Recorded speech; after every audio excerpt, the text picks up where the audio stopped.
But इनके साथ साथ जहाँ पे हमारा वर्क प्लेस है वहाँ पे कुछ और प्रॉब्लम्स भी हैं, उसके बारे में हम कुछ सोच ही नहीं पाते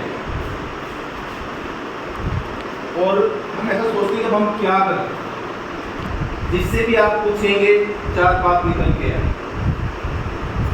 ऐसा ही एक एक्ट है post act, prevention of sexual harassment of women at work place. Sexual harassment पढ़ा होगा, बहुत सारे रूल रेगुलेशन है, सब कहीं लिखा हुआ है। But sexual harassment of women at work place, that is post act, in short form कहते हैं इसको पोस्ट एक्ट है 2013।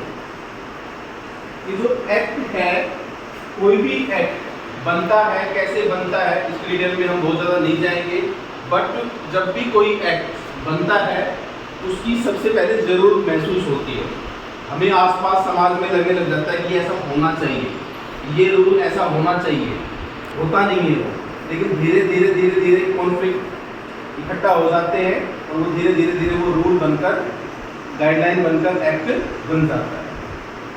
ऐसे ही आपने एक बहुत चर्चित केस सुना होगा, KPS Gill versus Roopdev Bajaj.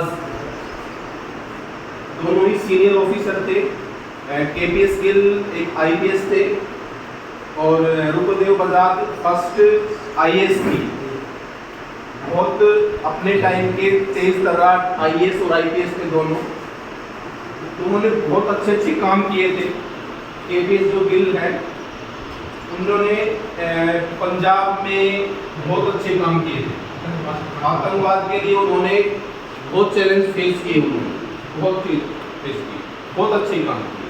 But एक बार कोई ऑफिशियल पार्टी चल रही थी और सब आए हुए थे, तो उनमें क्या होता है कि सब में अलग अलग तरह की क्वालिटीज़ होती हैं, उसको हम क्वालिटीज़ कहते हैं या कहते हैं। कोई किसी को ज़्यादा बात करने का रहता है, कोई आराम से बैठा रहता है पार्टी में, आराम से कोने में बैठ के अपना रहेंगे, बस सबका अलग अलग रहता है, वो इंडिविजुअल है।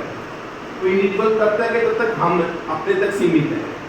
हम एक कोने में बैठे हैं, पार्टी चल रही है थी, हम उसमें अब कैसे भी हम इंजॉय कर रहे हैं, ये हम तक सीमित है। अगर हम अपने उस इंजॉय में या हम अकेले हम बैठे हैं इंडिविजुअली, अगर हम दूसरे को अगर अफेक्ट कर रहे हैं तो फिर तो